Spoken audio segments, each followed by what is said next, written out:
I went into labor at 10 p.m. after a very long day of shopping in town.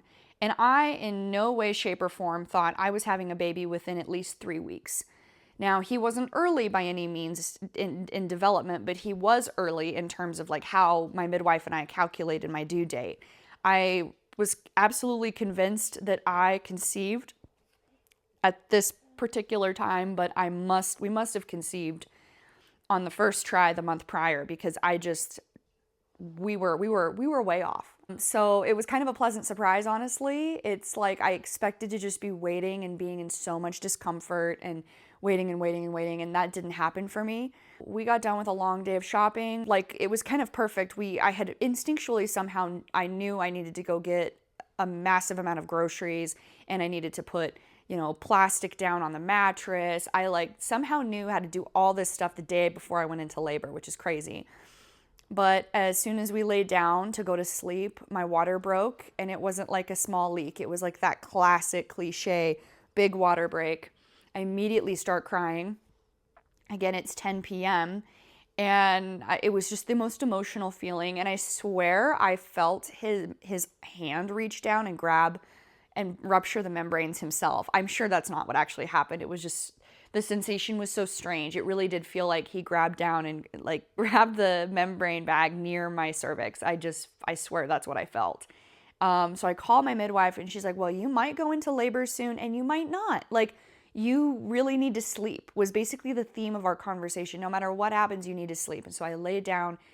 I tried to sleep. I like put on a YouTube meditation to try and sleep. And I knew that Carter was going to need to sleep because he was my birth support. And I wasn't able to sleep because my contractions started pretty much within the hour. So I was like, okay, here we go. I let Carter sleep. I got up. I was so anxious. My contractions were at this point like 15 minutes apart, and I should have slept. But I knew, having had worked for this midwife before, that I knew what we needed to have prepared, and I was not prepared because no one was expecting me to go into labor this soon. So I was setting up the paper towels and all the bowls for, the bowl for the placenta and the bowl for in case I need to throw up. And then you have a bunch of towels ready to go. You have towels in the dryer. Turn the dryer on, warm everything up, and then you have warm towels for when the baby arrives. I wanted to make a big batch of like electrolyte water, and I just wanted to be prepared. And the first thing I did was I heated up some food and I started to eat, because that's like rule number one in labor is you want to make sure you're well fed before you start this process. You want the energy, and tied in with that energy part is you want to be well rested. And so what I did was I took a bath just to kind of try to relax and just let early labor do its thing. I wasn't really sure how long I would be going with 15 minutes in between each contraction, but really within a couple of hours, I was down to 5 minutes between each contraction. And at that point, I'm starting to feel it a little bit and I need support. So I wake Carter up, and then I call my midwife and let her know where I'm at.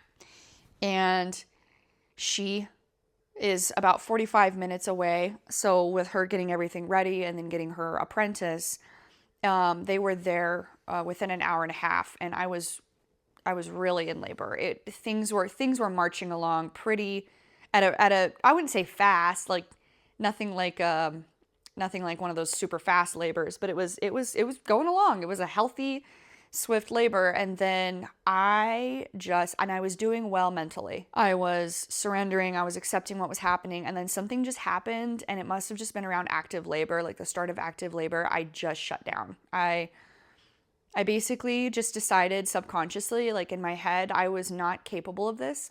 I'm not doing this. I'm not moving forward. This isn't happening. I can't have a baby. That's crazy. I'm not having a baby. No way. And so I just got up. I was like, we had been trying different positions in the living room. I was on all fours, and then I was leaning up against the couch, and then I was sitting in a chair backwards, like resting on the back of the chair. I tried all sorts of different things. It was getting really intense, sort of into my like lower back.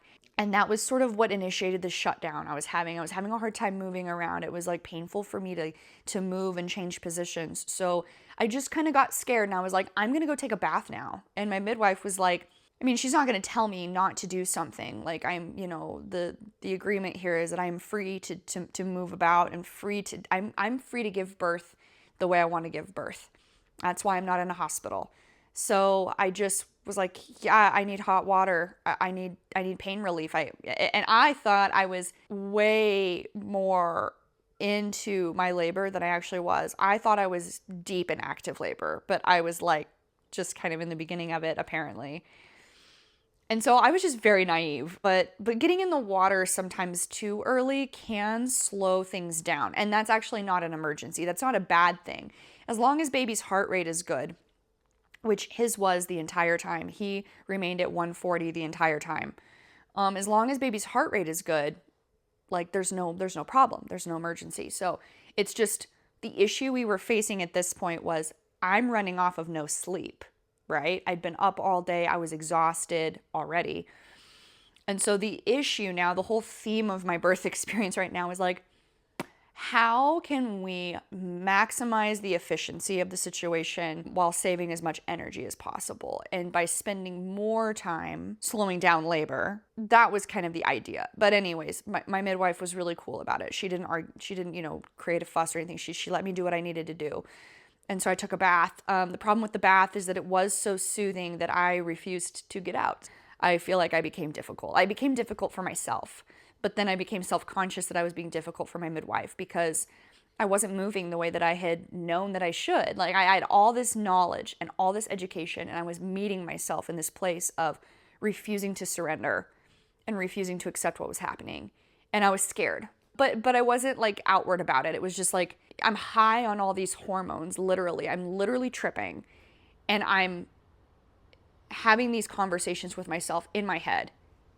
And apparently I wasn't outward about it really that much at all, according to my husband. But yeah, like I said, I was just meeting myself. And I am sometimes rigid and unyielding and stubborn. And it's hard for me to surrender. It's hard for me to be vulnerable, truly vulnerable. And that is by far the most vulnerable experience I've ever had. After a few hours, and at this point, like once I entered the water, I was immediately feeling relief, and the midwife noticed that my contractions had started spacing out again, which is the indication that labor has slowed. So she went and borrowed the guest bed, and she went to bed. She slept for a few hours, and her apprentice would come in every once in a while just to check baby's heart rate.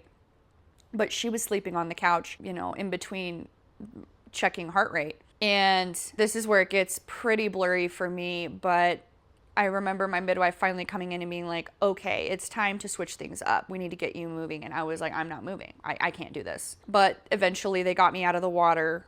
And I just remember it hurt to walk. It hurt to move. And that's why I was so afraid to move, is because I was just afraid of pain. I'm always afraid of pain. That's like the theme of my life. And so it's very surprising to myself that I chose home birth and I knew it would hurt. But that was like something I've wanted to overcome, is I've wanted to overcome this fear of pain. It was really important to me that I do this and that I be in pain for very personal reasons. It had nothing to do with competing with anybody else. I'm literally in competition with myself and the woman that I have been. And so that's why this process is so special to me. But we tried moving to the bed. So I was able to actually sleep between contractions while I was in the bath, which is fantastic, but my labor was still slow. And slow, it's like, I'm using these terms, they sound very obstetric. I'm saying slow compared to what they were before. My contractions were more spaced out. That's not bad. If anything, that's nature telling me she needs rest. We're gonna back off a little bit. We're gonna just kind of take it easy so maybe she can sleep, and then we'll ramp things back up.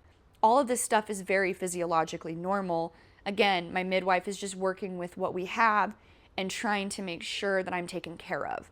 So it's like moving with the wisdom of the body. If the body wants to slow things down, then we're going to utilize that, and we're going to sleep between contractions. So I crawled into bed with my husband.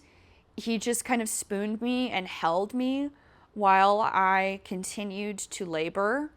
And I was, like I said, very high. I was very in and out. I would obviously wake up in a haze during each contraction.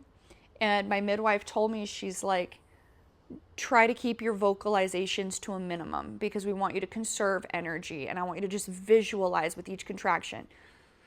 You're moving your energy down and out, not up and out, down and out. And so that really helped me to give me something to focus on during my contractions. I would squeeze Carter's hand, and I would obviously maybe moan or wince or groan in discomfort, but I would try to keep it as quiet as possible, and I would try to push that energy down.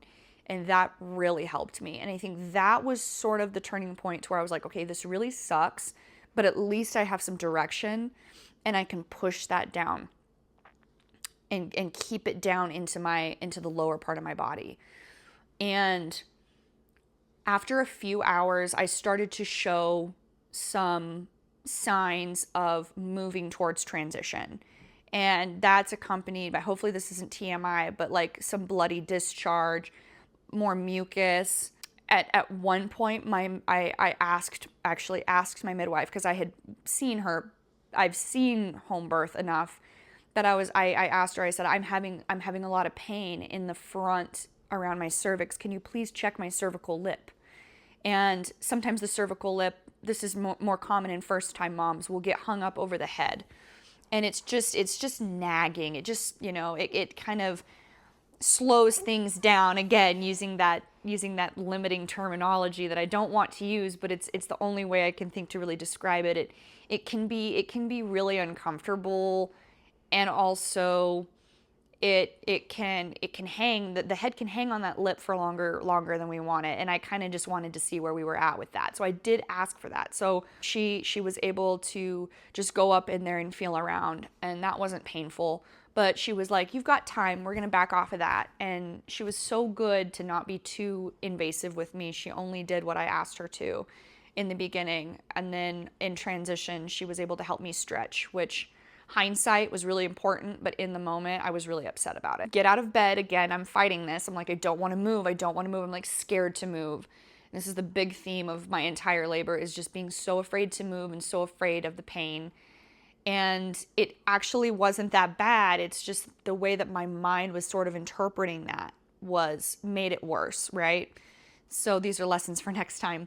We made it into the living room, and I went back to exploring different positions with the encouragement of both my husband and the midwife. Hey, you do have to move, and let's try. And in physiological undisturbed birth, in the home birth world and sort of the holistic world, we understand that pain in labor is usually a sign to motivate movement. Not with me, but usually it's a sign to motivate movement, because the movement, trying different positions, actually results in pain relief, and it does. And when you experience that relief in labor from trying something new, it is monumental. It makes such a huge difference.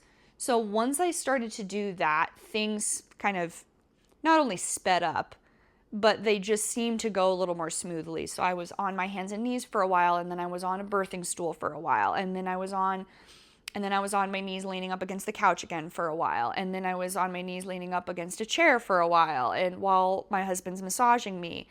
And a couple of times, and throughout this whole process, I'm also having to go to the bathroom.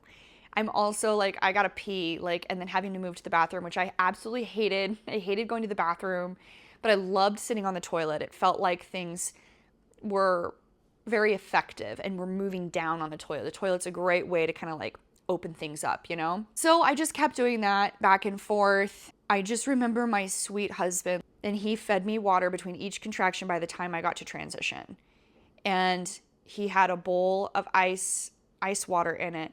And he would take a rag and he would wipe my forehead, because the sweating, once I entered into transition, it was the temperature fluctuations. I would be kind of cold one moment, and then I would be really hot and sweaty the next. But then I was just sweaty because I'm really actively engaged in labor. My body's actively engaged in labor.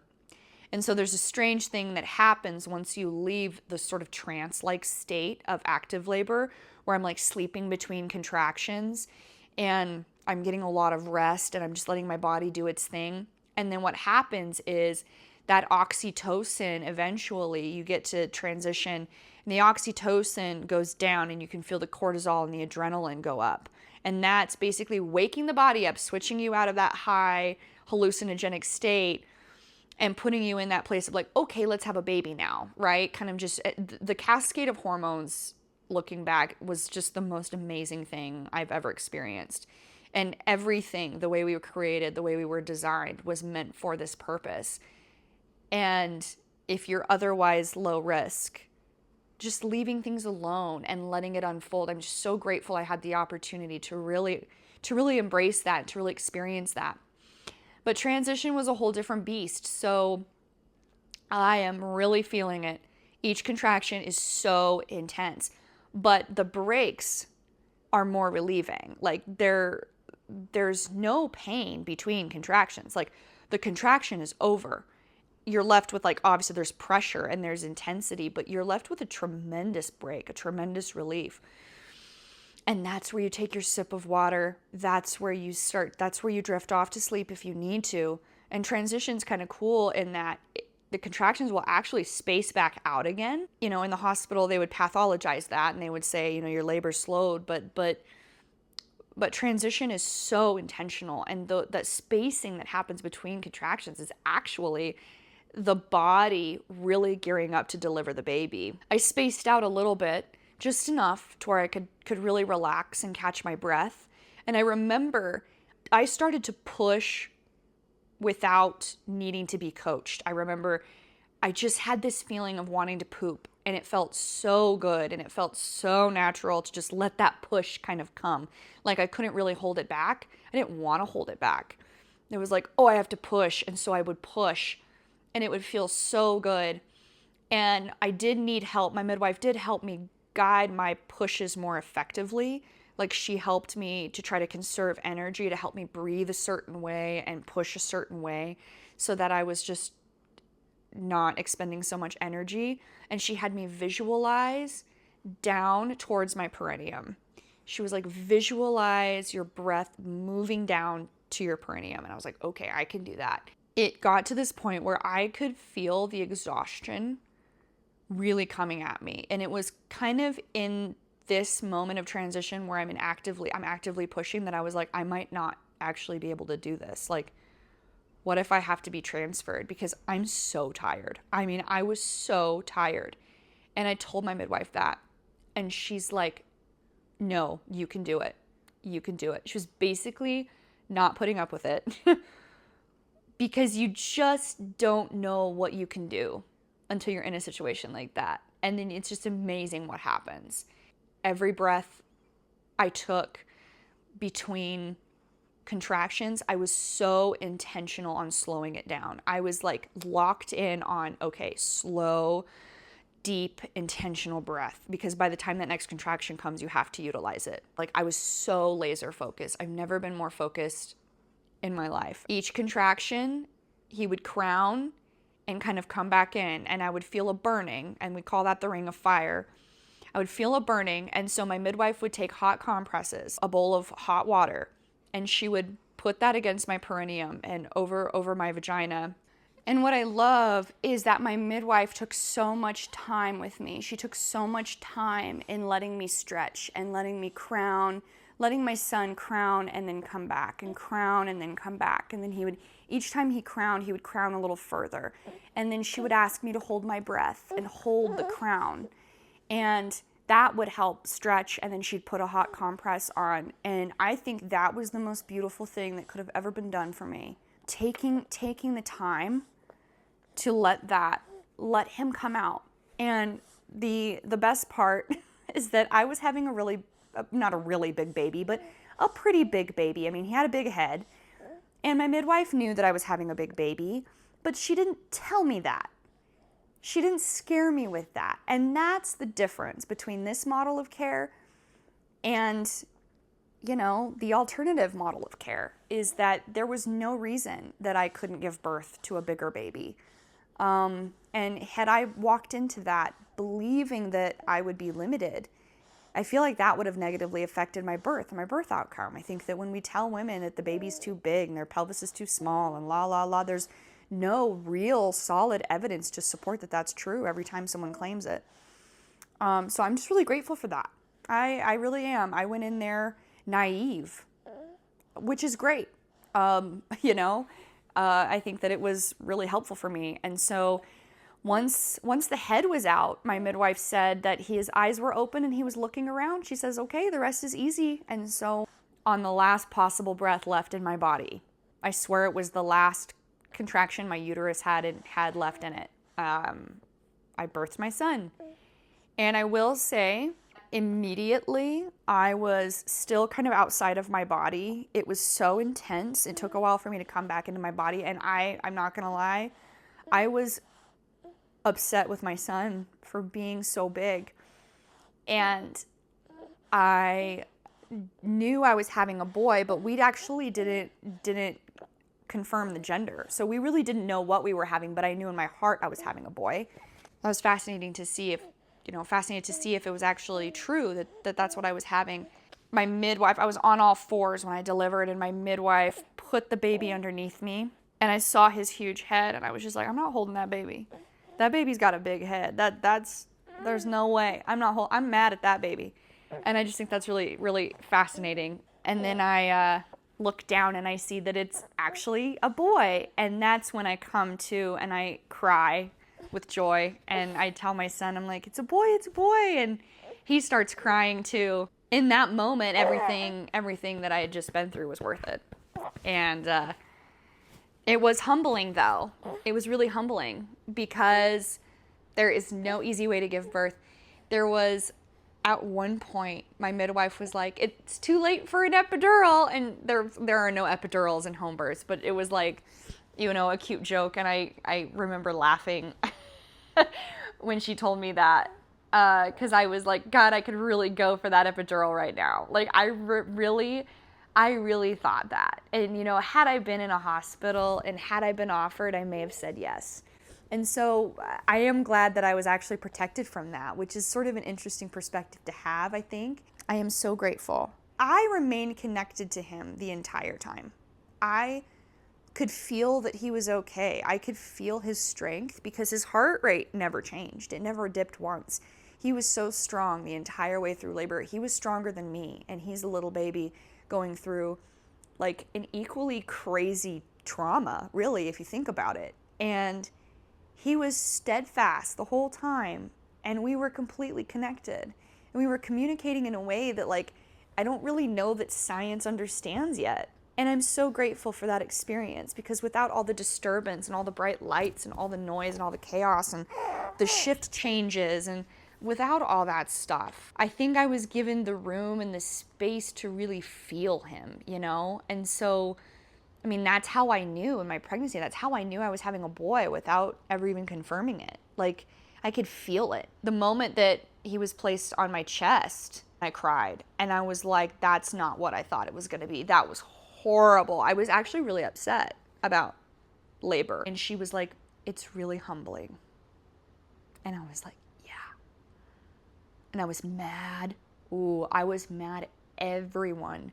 Whoever had a home birth and told me it was so beautiful. I was like, screw you.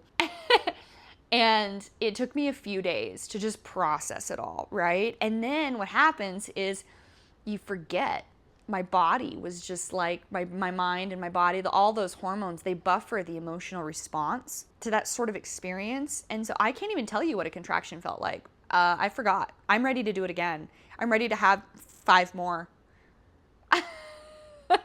Which is insane. But that's the beauty of it. Nature designed it. It's so amazing, the way it all works. But yeah, very humbling. There is no easy way to give birth. Every decision you make about your birth comes with costs and trade-offs, right? I opted out of the pain relief, so I suffered. I don't really consider it real suffering, but I suffered more in the moment, in the heat of the birth, so that I could enjoy the benefits to having endured that later. And I did by having a really wonderful postpartum and a wonderful breastfeeding experience. And I think that sort of choosing all the pain up front spared me a lot of pain downstream, because every intervention that we agree to participate in has a side effect. And a lot of the side effects include feelings of disconnection between mother and baby.